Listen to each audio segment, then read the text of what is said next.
Today we have a very special episode. You get to see a live coaching session with an Amazon seller named Paul.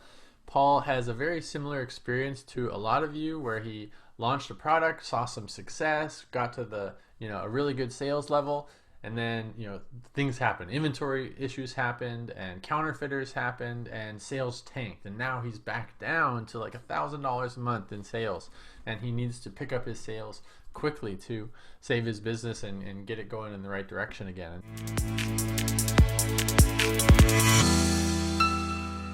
Hey guys, so we have Jeff and Jenna here, and we also have our new friend Paul. Paul is actually a follower of TurnKey's email list, and I don't know if you saw, but we ran a little email promotion for who wants a free coaching call, and we want to give a live breakdown of someone's business and listing, and he applied for it, and we chose him out of everybody, and he has a really cool business, and there's a lot of really interesting stuff that we can dive into with him, and so we appreciate you coming on the show, Paul.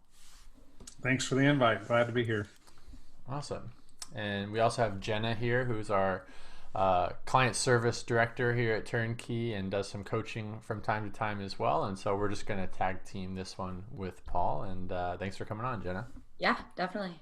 So Paul, why don't you just catch us up a little bit? I'm going to pull up your listing, or Jenna, actually, if you could just pull up his listing real quick and just share your screen just so people can see what his product is. But why don't you just give us a little bit of a background, Paul, as to your current business and also what are you currently doing? Do you have a current job as well in addition to this Amazon business? Okay. I do have a full-time job. I am a computer engineer, infrastructure engineer with a large financial firm. That is a job that keeps me busy 40, 50, 60 hours a week.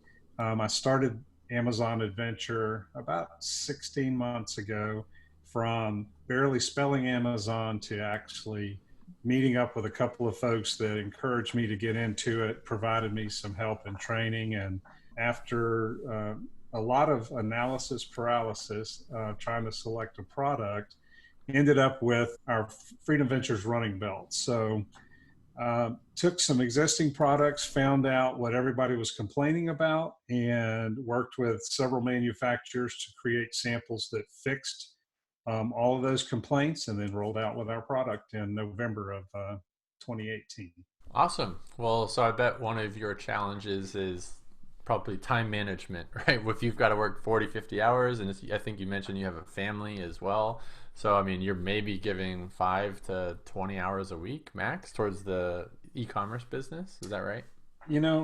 Really, that's probably what it should have been, but I was really driving to try to make this successful. So I really mismanaged my time, and I would go 7, 8, 9, 10 hours a night, well into the morning, after a day's work and coming home and family and getting all into bed and moving on. So definitely a lesson learned was that a steady pace is probably a better methodology than a full out sprint until you collapse. Yeah, no, I think that's tough. I mean, that's impressive that you're able to work 8 hours after a full work day, but yeah, it's hard to sustain that over a long period of time, right? And so it kind of, especially in that scenario, you probably need to focus on what's your biggest priorities and making sure that you're getting those few things done that can really move the needle, because there's obviously 100 things you could do related to any business, but especially a physical products business like this. Is that accurate? It is really accurate. I think one of the other challenges is that I knew absolutely nothing about operating Amazon. So while I'm trying to figure out how Seller Central works and how to run an Amazon business, I'm also doing product selection and trying to figure out PPC advertising and Facebook advertising and influencers and all of the other myriad of stuff that you need to grow and sustain. And that was the hardest part, is not having a base level of understanding of how to operate an Amazon account. Gotcha. So it sounds like you kind of went a little bit wide from the very beginning, which is good to try to do all those things. And so why don't you tell us a little bit about where you're at, like sales wise, just sort of your sales history and kind of where you're at now. So we launched, like I said, in the middle of November of 2018. we, the original launching strategy back then on Amazon was really focused around a lot of giveaways, and you dump 3 or 4 or 500 units on the market at a loss, and you'll rocket to the top. Well, all of that strategy changed right in the middle of me launching this product. So um, it really it caught me off guard because that was the whole strategy that we had been taught and were learning. And so we had to shift and pivot 2 or 3 times, and probably 2 or 3 more since then as things change and evolve. But within about a month and a half, right after Christmas, we were doing about $15,000 a month in revenue. Um, we were moving a lot of units, and that sustained itself through about the first 6 months of doing business. Because of that, we placed an order for a lot of inventory right before Chinese New Year, thinking I need to get more product in because I'm going to run out, but I also want to get ahead so that I can get into ocean shipping and not pay a premium for air shipping. And about that time, we ran into a few roadblocks that ended up leaving me with a lot of excess inventory, and sales started to fall off for a couple of reasons. One is I think we cut back on our PPC spend and trying to find a balance between spending for exposure, but yet still being able to run a profitable business. And then slowly we started fighting some counterfeiters on our listings, and our sales started to drop, from 15,000 to 12 to 10, and continued to fall as we fought those battles. Okay, and so where are you at right now as far as your current sales level from the last month or two? From the last month or two, we have been really decimated, and we are probably doing about $1,000 a month in revenue, trying to recover from losing our buy box to 5 separate counterfeiters simultaneously for 2 full months. Yeah, it can be really challenging when that happens. One thing did you look at when you were shipping from China? You mentioned trying to get ocean freight instead of air freight to save cost. Did you look at doing LCL instead of FCL, which is a less than container load, like you can ship one pallet or a couple pallets on a shared container versus you don't have to fill a full container? Or is that what you did? We did LCL. Good. The first batch, we ordered not a huge amount, right? Because we weren't sure what was going to happen. I think we ordered 4,000 units. But again, we were paying probably a 30 cent per unit premium for air versus LCL. Okay, gotcha. Well, good. You already did the right thing with the LCL, and so now you've got a lot of inventory as an asset, and we can use that to your advantage. So maybe it would be simplest right now is Jenna and I took a look at your listing ahead of time. Maybe we just point out a few areas of possible things to test, areas of improvement. Because if you have a really, really strong product listing, that will set you up for success. Versus if you have a low conversion rate, we could tell you all the fancy strategies in the world, but it's not going to work as well if you have a low converting page. So Jenna, do you have anything that kind of jumps out at you that you'd like to point out to Paul? Yeah. So, went over this listing. Honestly, Jeff and I felt like this was a pretty strong listing already, right? We do have a couple of things that we wanted to recommend. So, in the title, right? Title is the most important place for keywords. This is super important when it comes to indexing and Amazon ranking in general. So obviously you're limited, right? You can't just put as many words in there as possible. You are limited to a specific character amount based on whatever category you're in, right? So one thing that really stuck out to me in this title specifically is you're repeating words a few times here. So we have running, which is 1, 2, I think 3. So, or no, 4. So running is here 4 times. Running's actually kind of a long word, right?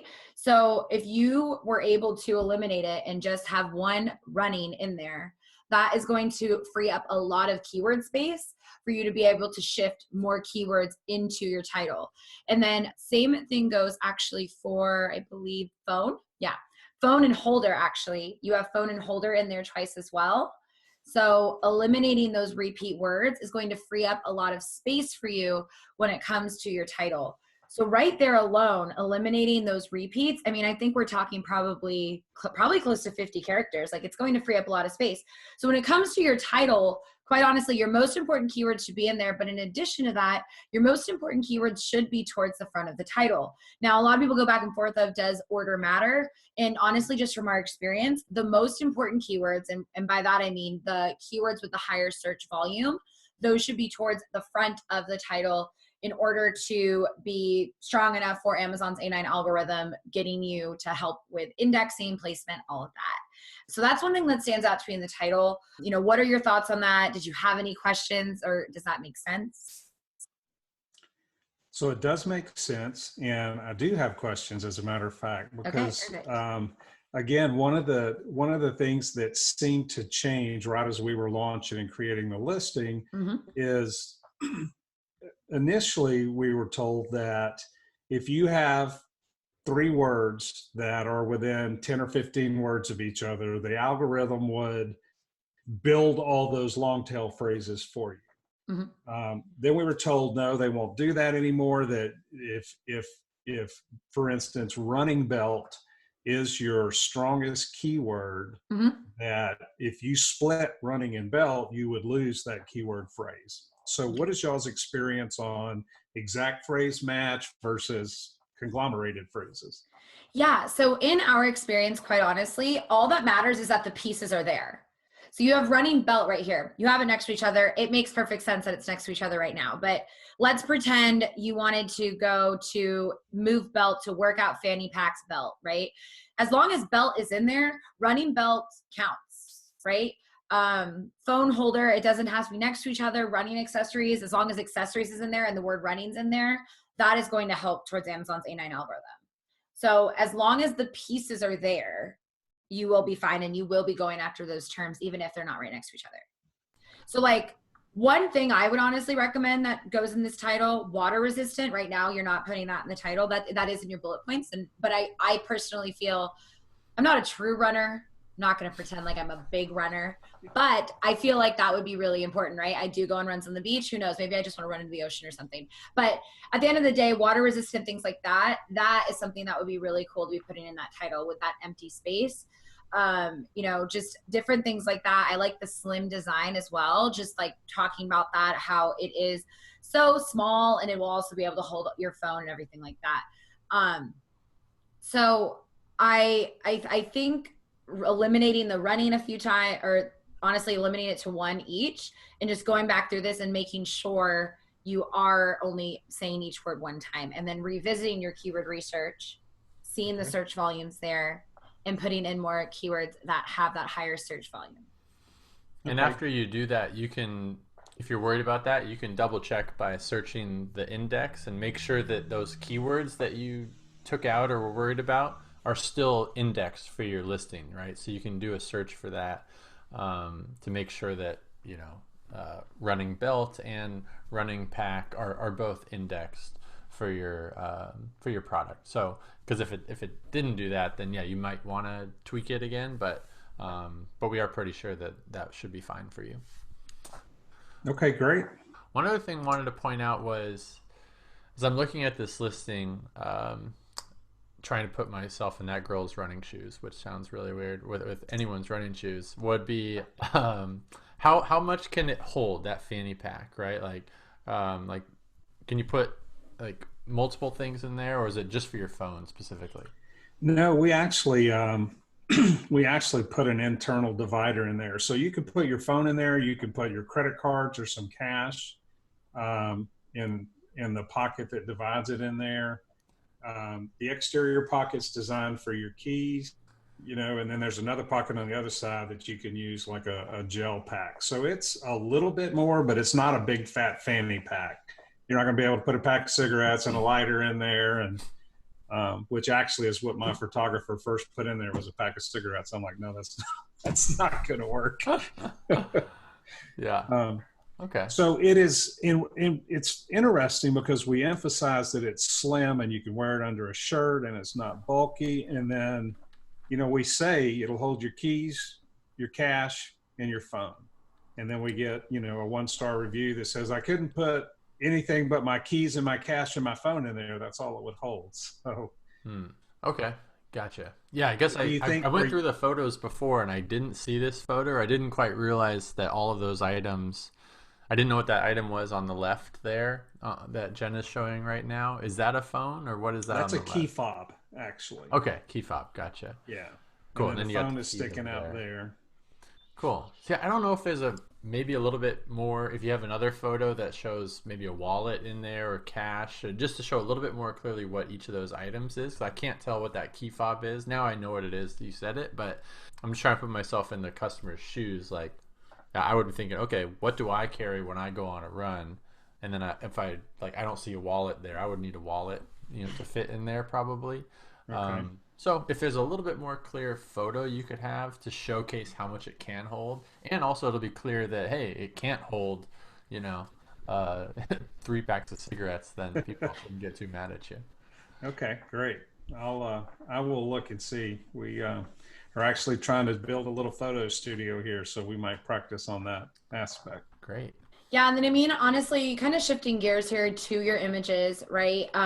One thing that I would say is you have a listing that is very heavy with infographics, which is helpful, right? I mean, infographics really are able to explain things a little bit deeper. They're able to kind of put things in perspective that maybe someone wouldn't completely understand.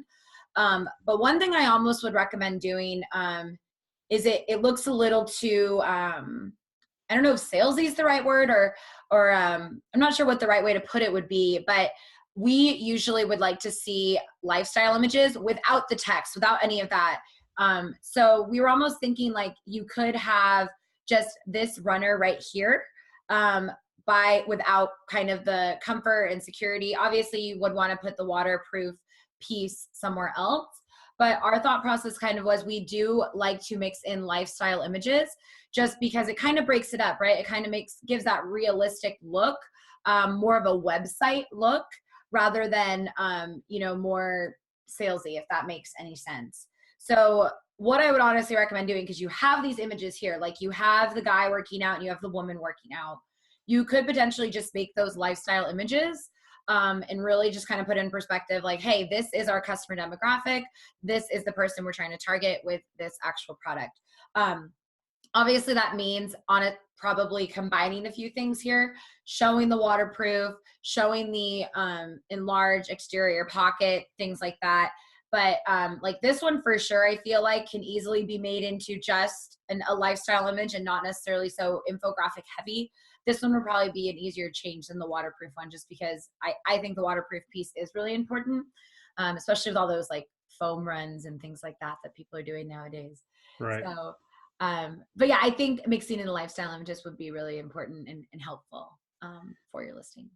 Okay, and that's really an interesting comment because in my mind, I considered those as lifestyle, right? I had a pure infographic but I see what you're saying about that. And I think the very last one there on the left doesn't have much. So would you recommend taking that bottom one out, that long lasting quality off of that Yeah. picture? Yeah, and what's really great about that is also a cross-selling pick, right? We have all three of the colors that you are selling, so it is a cross-selling pick, is how we would see that. So that's another easy adjustment. So if anything, I would adjust this guy right here, and then I would adjust these two right here, and that can help you just kind of mix in the lifestyle images. That way, it's not just like information. Instead, they're getting a visual of the product. They're understanding the product from that perspective. So it kind of just breaks it up. Not necessarily like there's anything wrong with these infographics. I actually think they're really high quality, and I like that there's consistency with the colors and everything. But it is important to break that up and kind of get in those lifestyle images. Okay. But yeah. Also, A plus content is a great place to put that. But if you scroll down, Jenna, I don't think there was any A plus content yet. Do you have access to that, Paul? I do. I actually went through I'm still waiting on my initial trademark application. I went through the Amazon IP Accelerator program. Good. And came across a really great attorney, and from their selection, I ended up with MPNH, and they were outstanding. They were fast, they were responsive. And within 10 days of them filing the trademark, I got an email from Amazon inviting me to join brand registry.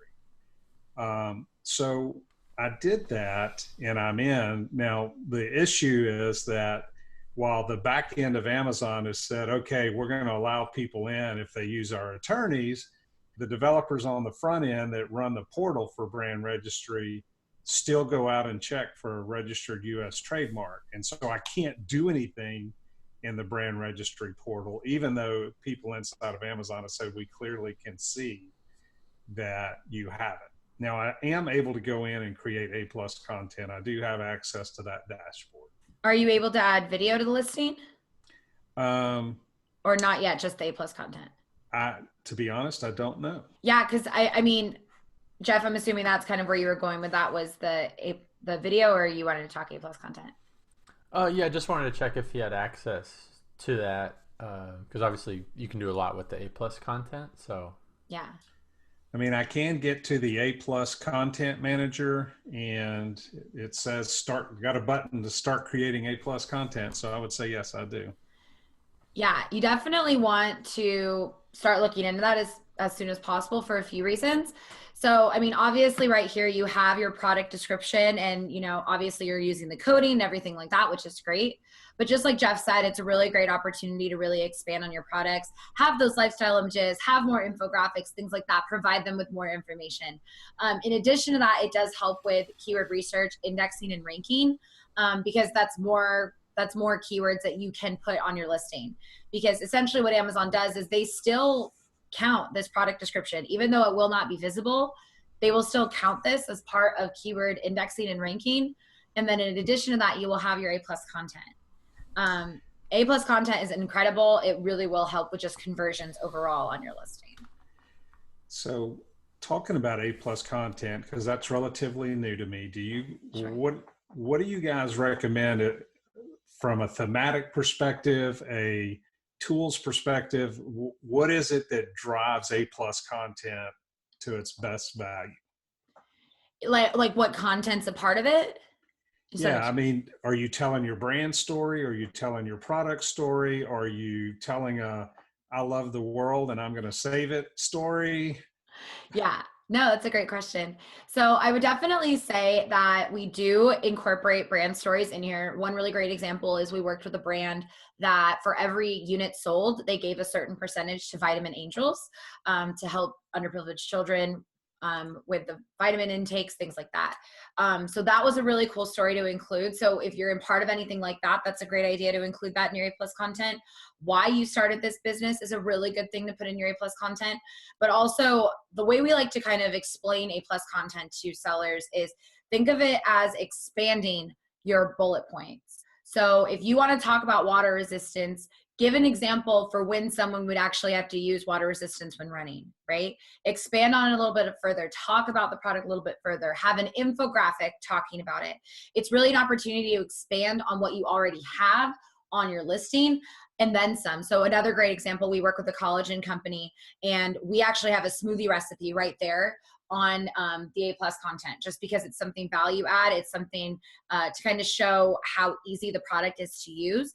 So honestly, think of it as this is a website on my Amazon listing is kind of how we like to look at it. But also keeping in mind, there is keywords. Keywords do play a role here. So any keywords that didn't make their way into your bullet points, your title, places like that, they should be in your A+ content, whether in the front end where you actually get to see it or at the back end of the images. Okay, that's good to know.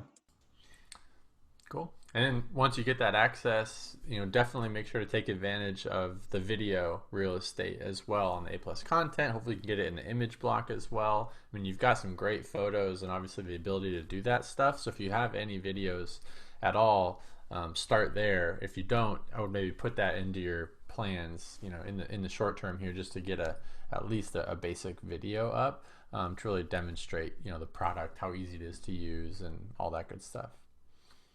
Okay, we're actually storyboarding a video right now, trying to see what we can do with that. So prepping for when I can do video ads. Yeah. Absolutely. And you can use that video for not just your Amazon page, but I know you mentioned some things outside of Amazon, whether you're building assets outside Amazon, an audience, doing content, you can use that video for all those other purposes as well. So that's where I think it's really, really worth investing time and money into that.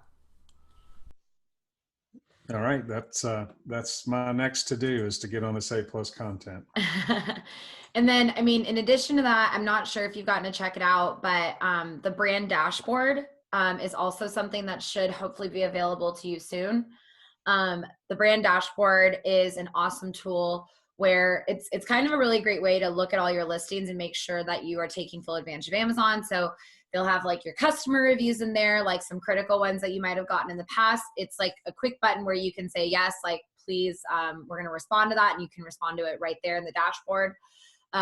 There's tons of different opportunities in there in the brand dashboard that can really just help you oversee Amazon a lot better than before. So make sure you check out the brand dashboard as well when you get a chance. And where is that? Is that through Seller Central, accessible through Seller Central? Yeah, it's accessible through Seller Central. Mm-hmm. Okay.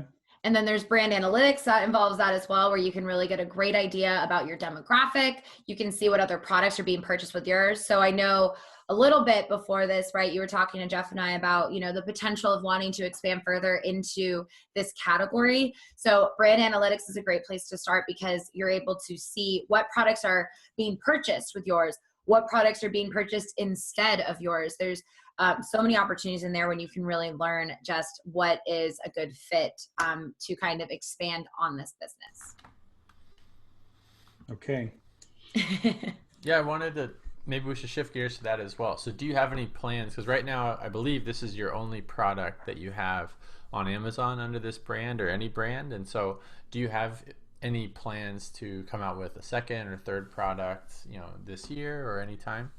We are right now, again, because of the excess inventory, we're a little strapped for cash flow, but we are doing some research. We are doing some analysis to try to get a few queued up into the pipeline. And what we're hoping is once Chinese New Year is over and the flu is over, coronavirus, and everybody's back to work, that, we will start to try some smaller products just to, I would really prefer to go into a more expensive product than the range that I'm in right now. I would like to be in the $30 to $50 range for sure. Of course, the cost of acquisition there is steeper, but it also weeds out a lot of the guys that are looking for small, cheap products to roll out. So we're trying to find a balance in there of maybe doing a couple of small ones just to generate cash flow and start to fill the pipeline and work our way up to bigger and bigger products, higher priced products. Great. Yeah, I think that's a great idea because at the end of the day, right now you're selling basically a one-time purchase item, right? People probably don't buy that multiple times. They just buy it once and it probably lasts a long time. So they're buying a running belt for $15 and your profit on that, might be 50% or something like $7, call it $5, after ad spend. So you really don't have a lot of budget to spend to acquire that customer. And you don't have anything currently to sell them on the back end. And so that's why it's going to be really, really hard to compete, with your competitors, with bigger brands, but even smaller brands that have multiple products because you just don't have that multiple items to sell. And so I would, I know that cash flow is definitely a concern right now because you have excess inventory, but I would definitely start the early stages of planning what is that second product you're going to come out with that will be complementary to this running belt, ideally targeting the same exact type of customer. What's something else that they would want to buy, and going and sourcing that product for them, because that will increase your average lifetime value of the customer and will just make you a lot more financially sound and allow you to expand your business in a lot of ways when you have multiple products to sell instead of just one. So let me ask you a question along that line, because I'm trying to think back if I heard what you just said when I started, would I have been better off trying to launch 3 complementary products at one time as opposed to one and then one to have that built-in follow-on sales? Not necessarily. I'm not saying that you need to launch 3 at the same time, but it's certainly within the first year, in an ideal scenario, you're able to come out with that second product and ideally a third product. Like go test the market with one product, make sure that you can get some traction there and that it looks good to you. But then once you have that kind of proof of concept, then quickly get into the second or third product and start really building a brand around that. That's what I would say kind of in an ideal scenario. Now for you, you got to start with where you are right now. So I would just, you've got that one product up and running. You've got a ton of great reviews on it, almost 300. Beautiful product. You've proved concept for sure. But now I think it'll be a great time to come out with a second product, even just to do a small launch if that's all you can afford, just to see how that goes. Because the quicker you can get into that, the quicker it'll open up the doors for the rest of your business. Okay, thank you. Yeah. Jenna, do you want to talk a little bit about the Amazon warehouse deals? If he's got excess inventory with long-term storage fees maybe accruing, maybe that might be a good avenue for him. Yeah, Jeff, you just read my mind. I was chiming in. Okay, so yeah, I wanted to talk to you about outlet deals. So outlet deals are an opportunity for excess inventory. You can only run them every 90 days. But it's an awesome opportunity. They run for a week. We have a lot of clients that and then this is something kind of Jeff and a lot of people talk about, where it's like a lot of the times you will have a product, right, that is carrying 80% of your business, right? And then you will have some products that aren't doing as well. So that's one really great opportunity, is through outlet deals. So outlet deals is essentially an Amazon promotion. It's free to run. Only people with excess inventory can use it. And it gets you featured on Amazon's outlet deals page. Super, super easy to run. I highly recommend that. I think that would be a great option. If you're not interested in outlet deals, there's some other ones. So I know there's Prime exclusive discounts is another option as well. If you're not interested in outlet deals, we have talked to a few people that aren't a fan of the word like outlet. So Prime exclusive discounts is also a really great option, where it's essentially only Prime members can take advantage of it. And that one you can run for as long as you want. Highly recommend promotions just in general, just to keep the flow going. You don't have to always run promotions, right? We never say to do that, but using a promotional calendar or planning out events for things like Valentine's Day and President's Day and things like that can really be a difference maker to really just pick up the speed of sales and really help down the line and everything. So outlet deals, Prime exclusive deals would be a really great opportunity, I think, for you. And then just promotional planning in general. Okay. We, a friend of mine and I have just hired a VA we're running our social media calendar and our promotion calendar, and we are just getting her up and up to speed. So I'm hoping to have that piece of it taken care of. One less thing to worry about for me from the scheduling aspect, but I'll make sure to let them know that as well. Yeah, do you know where to find the outlet deals? Yeah, so the outlet deals are going to be in your excess inventory tab. So that's where you would find that, and you're able to schedule those out. And then Prime exclusive, I want to say, are located in the advertising tab, but I don't know off the top of my head, so I'd have to check on that. Great. Well, yeah, just let us know, Paul, if you can't find either of those. Just reach out to us, and we'll give you a nice screenshot of it or give you the step-by-step. But I would definitely check out outlet deals, because you probably have some aged long-term storage fee type inventory, I'm guessing. I do indeed. So you would, I think, qualify for that. And we've had some clients that were in the same situation, and they were able to clear out a lot of inventory and get some cash back. Because right now you need to get through that inventory, even if it's at a bit of a loss, right, to get the cash flow back to free you up to test out a second product or get things rolling. Yeah, and I think I really could probably run an outlet deal I've got a pretty good margin, so even slightly above break even is a pretty good deal. So that's exactly what I was looking for, as a way to at least get my money back, if nothing else, right? Yeah, absolutely. All right, so maybe we should hop over to the topics related to just how can we get your sales going. I think we've covered the listing really, really well, but I'm sure you want to talk a bit about how we can get sales going in addition to the outlet deals and things that we mentioned. Absolutely. Why don't you just tell us a little bit, like, what has worked for you in the past? Like, have you done any specific launch strategies or anything in particular that has worked to give you a good boost of sales or anything like that? Yeah. So we have, I have run several last launch campaigns, some of their smaller campaigns from Seller Tools. That seems to be a very effective way to get really good quick traction on some keywords.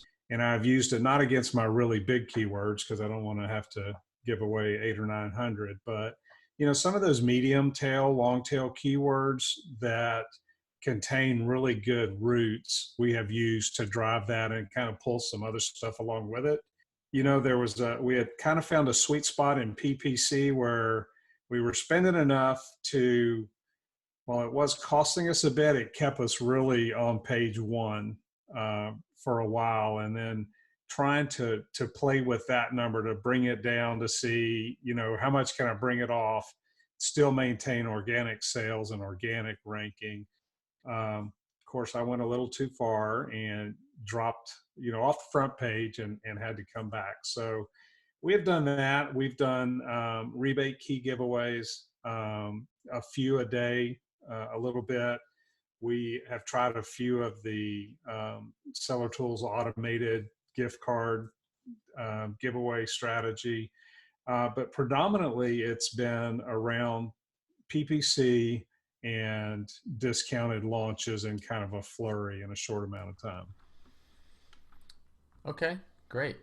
Yeah, I mean, from what you're saying, what comes to mind is like right now, you're doing around $1,000 a month. You used to be doing $15,000 a month. So like right now, you need traffic and you need sales, even if it's at a discount or even if you're paying a lot in, say, PPC ad spend in order to get those sales. Like you just need to like come up with a plan of like over this next month, once we say go, like we're going to do this strategy to get a boost of traffic and sales. We're going to increase our PPC spend. We're going to get more aggressive. We're going to tap into our social media audience like you talked about, and just kind of plan these things kind of one after another. So you're just constantly giving traffic and however you can to the Amazon page, run some discounts, and hopefully by just getting that consistent flow of traffic and sales spikes, that will improve your organic rankings and get you back to hopefully $15,000 a month or more.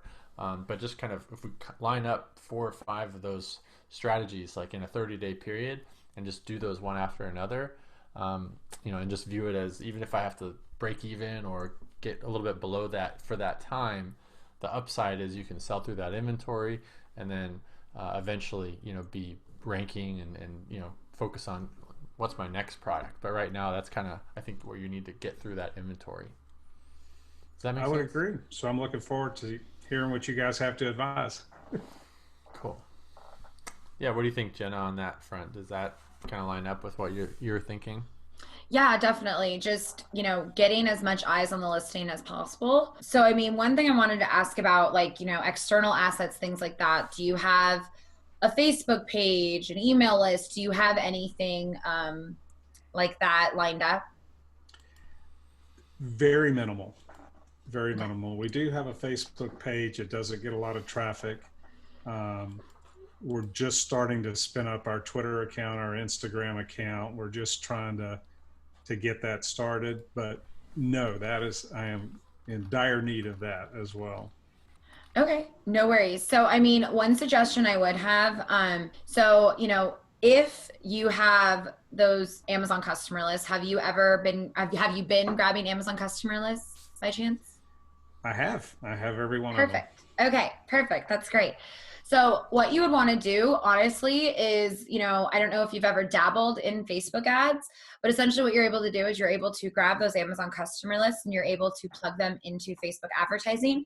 And Facebook is able to find those customers and you can run ads to them. So just like Jeff said, right now we want eyes on your listing. We want to get people there as quickly as possible, even if that is giving them, a slight discount, whether that's a promotional code or a coupon clipping or what have you. You can always test out different promotional opportunities, but getting eyes to your listing, right? So Facebook ads are one way to do that, where you could send that external traffic and target those customers specifically. I have dabbled a little bit haven't been very successful. So another thing that I need to learn how to do. I know that I need to, but I need to spend some time to learn how to do that. Yeah, no, it's definitely really intimidating. But one thing I would say is it's definitely worth it. Amazon also just not just, but recently they unveiled a new program where you're actually able to track how those external ads are doing. So a lot of people felt like they were running Facebook ads and kind of going into it blind using, I believe it's called Amazon's attribution program. You're going to be able to basically track how those external ads are doing, because previously you had to always have a promo code associated with it or something to that effect where you could track it that way. Now you're able to track it through Amazon's attribution program, where you can see how external ads are doing. So you're no longer going into it blind. You know what you're doing. It's going to help a lot more through that process. So I think Facebook ads would be a really great opportunity, but let's say you don't want to do that. You're not interested in Facebook ads, things like that. Outlet deals, again, that's a good one just because it's on a different page. Same thing with Prime exclusive discounts, that gets you on another page. But another one that's super simple to set up, it's pretty basic to run, is coupon clippings. Have you been running coupon clippings? I know you had a promotion running on your page, but I don't think I've seen a coupon clipping. There are coupons. I do typically run coupons. It may have expired in the last week or so when I just had to take a break. Right. No worries. But yeah, just that bright green banner really does make a difference, because I bet that I don't get half of what get clipped get redeemed. Right. Yeah. So, yeah, no, I mean, I think that's just a good thing. Quite honestly, we have a few clients we've worked with that will increase their price. So a lot of people don't want to compete with their website. So what they'll do is they'll increase their price and then drop it back down with a coupon clipping. So just consistently have that coupon clipping running. So it always looks like you're discounted, but the reality is it's actually just your normal price. So if you wanted to go that route, you would have to slowly increase the price. You wouldn't want to do it drastically because it could mess with the buy box. What a fun topic. Something our team will usually do is we'll increase it like 10 cents like every hour or something like that. So that's something you could have your VA do if you're interested, just to save you some time. But if you're going to increase your price, you want to do it so gradually, not all at once. So if you're going to increase it $2, you wouldn't want to just change it $2 because that's actually pretty substantial for the price of your product, right? So that is one way to profitably kind of always run coupon clippings, is to increase that price so it's always consistently running. We did this with VitaCup, where we always had a coupon clipping running, and it was huge for them. They were never not running a coupon clipping. So that was something that was really helpful, just in exposure, getting in front of new customers. Jeff, did you want to have anything to add to that? No, I think those are really, really great ideas. I wanted to ask, have you worked at all, because right now you're lacking, from the sounds of it, you don't have your own audience off of Amazon. You don't have those assets. So have you ever tried working with other people's audiences, or on social media, or influencers, or running groups? I have not. Again, one of the things I know I need to do, one of the things that have not floated to the top of the priority list. Sounds like that's a mistake. No, it's not a mistake. I mean, it's, we all have 100 things that we can do, and all these things will help to different degrees. But just from the sounds of it, I mean, you need traffic and sales, and it's really hard to do that out of thin air if you don't have your own audience. And so that could be one of the biggest impact things that you can do, I think, and it'll take a little time, but now you have a VA, that's a perfect thing. Give them some criteria, they can go out and try to find a list of 10 or even 100 or more potential people or groups, right? Russell Brunson talks about, I think he calls it his Dream 100. It's a strategy that he uses to identify your Dream 100 people. It can be really, really big. It can also be micro, smaller people too, but just come up with a list of people, and if you contact enough of them, at least a few of them will end up saying yes. You can give them free product. You can build that relationship with them. Because right now, what do you have? You have a lot of extra inventory. So right. It's really easy. You could go send your item to 50 influencers. There's a lot of people on Instagram, fitness models, on social media that post videos all the time for stuff like that. And if you sent them all your item, which is very cheap and cheap for you to ship them, I would bet. Right. Um, some of those people will post videos for free for you just because you send them a free product, or you may have to pay them a little bit or negotiate something, but just start the conversation with them, because I think you're missing the audience piece, and there's literally thousands of people that have an audience that would like your product because they're fitness people and want something like that. Okay. Is there a particular outline for how to approach them, or is there a template for what to say, or what have y'all found to be the most successful approach? I'll let Jenna jump in right after, but Ryan Moran once told me, like, just go for the easiest yes possible. Like, just start the conversation somewhere. Like, don't go for a big ask and say, I have a contract and I need you to do 5 posts a week. Like, just go for the easiest yes possible. So that could be like, hey, I love, follow them on social media or whatever if you're targeting an influencer. And then, genuinely reach out to them and say, I love what you do. I love what you stand for. I have a really awesome product. I think, it might help you. Can I send it to you for free? And don't even ask them to post it. Don't ask anything. You just say, can I send you this awesome product for free because I'm a big fan of yours? Probably a lot of people would say yes to that. So like that's a easy place to start. That's just one example. There's no right or wrong method, but that's what comes to my mind. Yeah, I mean, in addition to that, I know one time, Jeff, you had one of the Bachelor contestants, right, that wrote about your product absolutely free. You just reached out to them, right?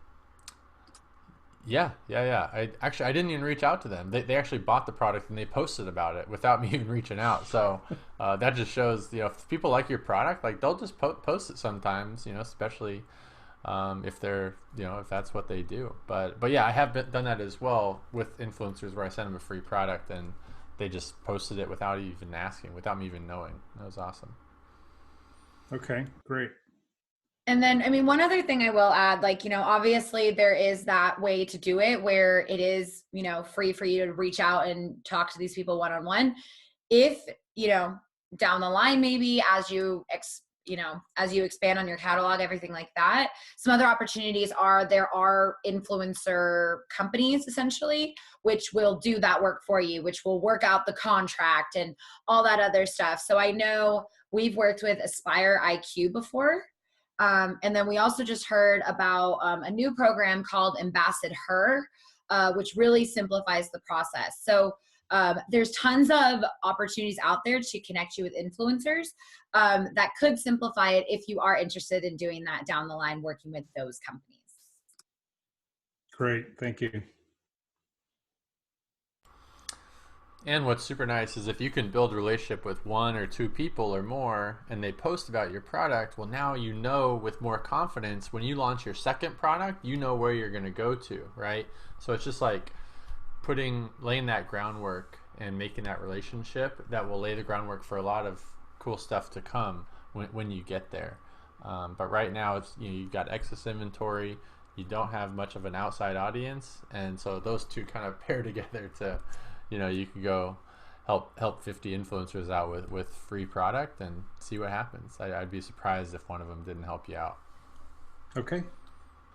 So I think if you focus on that would be one of the biggest things that you could do. Now you've got a VA that could help you do some of that groundwork. But again, you need as you're doing $1,000 a month in sales and you used to be at 15K, I would say like go aggressive on the PPC spend. Like don't even if you're breaking even, like right now you need traffic and sales, and that's one of the easiest, most high converting ways possible because what keywords you're bidding on. So I think doing that for a month or a couple months and then reevaluating after that, even if you go into the red for a little bit, because you need to get that sales momentum up again. You're kind of relaunching your product. So if you combine that with 1 or 2 of the other strategies that we've talked about all simultaneously, I think that they'll snowball together and you'll start picking up your sales, and they'll hopefully stay at that level and keep growing.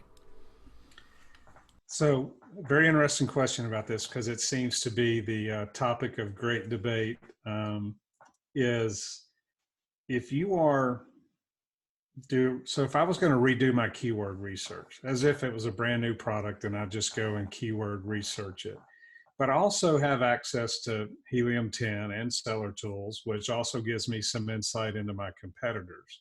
And the big debate is, do your own keyword research and execute on your keywords, or do you go and look at what your competitors are ranking on keywords, and do you go challenge them? Which do you guys have a dog in that fight as to which way to go?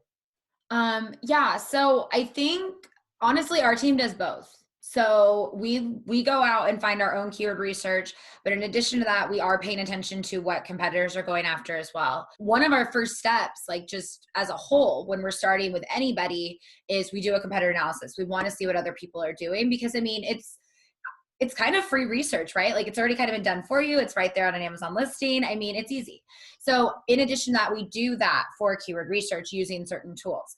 But I mean, to me, you're talking about, oh, they're ranking for certain keywords. I think it goes back to what you were talking about, right? Where there are certain long tail keywords that encompass those more competitive short-term, or it's not short-term, short phrase keywords, right? So it will help you, even going after the long tail keyword will help you with those short phrase keywords that you see a competitor going after, things like that. So it's 100% valid, I think, too. And quite honestly, to be honest with you, we do keyword research for all of our products at a minimum on a quarterly basis, just to make sure we are always keeping up to date with that stuff. We're paying very close attention to our search term reports from advertising PPC, because we want to see if there's any new search terms that are coming up with things. One of my favorite references is when I talk during coaching is, I went to the University of Pittsburgh. They call backpacks book bag, and I'm from Southern California. Never once called it that. So there's things that are always coming up, different phrases that are always coming up. So it is important to be revisiting keyword research, always trying to push the envelope with it and expand on it. So I think that would be my best advice. But Jeff, I don't know if you have anything to add to that. No, that summed it up perfectly. All right, well, I think we're approaching the end here of our time for this call. But Paul, where is your head at? I know we've thrown a lot of different info at you. That's why we record these coaching calls, so you can go back and watch it again, and we'll send you some notes after. But how are you feeling at this point? So there's some really interesting aspects, because I think one of the things when y'all started off looking at the listing is, when I built that listing, I felt pretty confident that I had done a decent job. I would have given it maybe an 8 or a 9 out of 10, right? But I've almost become numb and immune to it, right? Because you're so used to seeing it that it just becomes familiar and you don't look at it with a critical eye. So that was a big kind of a aha moment, to go back and constantly review and revisit that listing and see what's going on. So that was a great point. I had just gotten access to the A+ content, and I know I needed to do it, but I think you guys really helped emphasize what a huge boost that is to be in that program and to have that. So that kind of gave me a greater sense of urgency around focusing on that as probably one of the very next steps. The coupons and the giveaways and the outlet strategies to continue to drive traffic, all good stuff. I hadn't thought about the outlet thing at all. So that's new news to me, and something that I want to try to start doing right away. And then the influencer piece, and the external list driving, unfortunately, it is something that I am weak at. And so, you never want to do what you're not good at for fear of failure. And so I think that just kind of sparked in me to, hey, just all they can do is say no, right? They can kill you, but they can't eat you, I think is the old joke.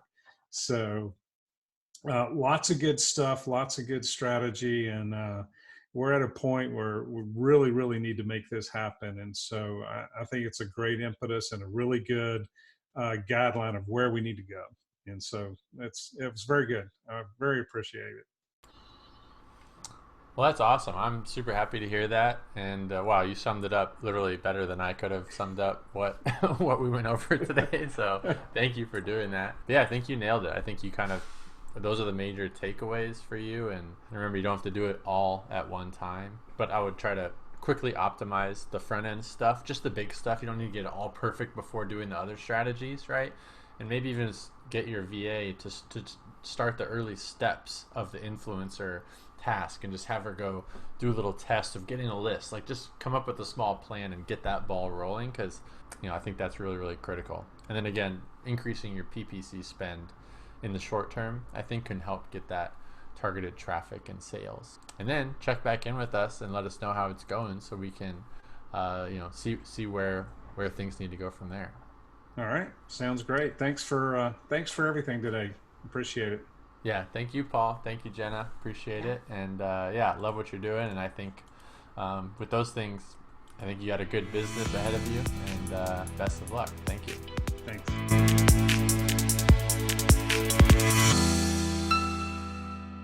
Hey guys, just want to say a big thank you to Paul for coming on and sharing his business and being super vulnerable and telling us the ins and outs of his business. And I hope that you guys can all relate to that and take a lot of those strategies and tactics and takeaways away from that episode and apply it to your business. And I just like doing those episodes because you can see the value of having an outside set of eyes come in and look at your business. Sometimes when you built it yourself, you might have built your Amazon listings years ago, 1, 2, 3 years ago, and you haven't changed it at all. So that's one thing that when you have an outside set of eyes, we can see it different, and we see so many different brands all the time that we're able to share these, really, really quick tips, but they can really make a big impact in their business. And then when we get to dive into what strategies are you doing, what assets do you have, that's why it's so valuable, and we can share so many actionable insights for him. And I think he's going to have a big impact in his business. So I just wanted to share that. If you're interested in getting coaching like that and having that outside set of eyes from our team take a look at your business and help grow you to the next level, head over to turnkeyproductmanagement.com and make sure to click on the Inner Circle coaching page, and you can learn all about what we do there and how it all works. And you can try it out and see how it can impact your business. And it's one of the best things that we do at Turnkey. I love it so much. I'm so glad that we came out with that, because we can help so many more people with that service. And so anyways, just want to thank you guys for listening, and go take action on everything you learned today, and let us know how it goes.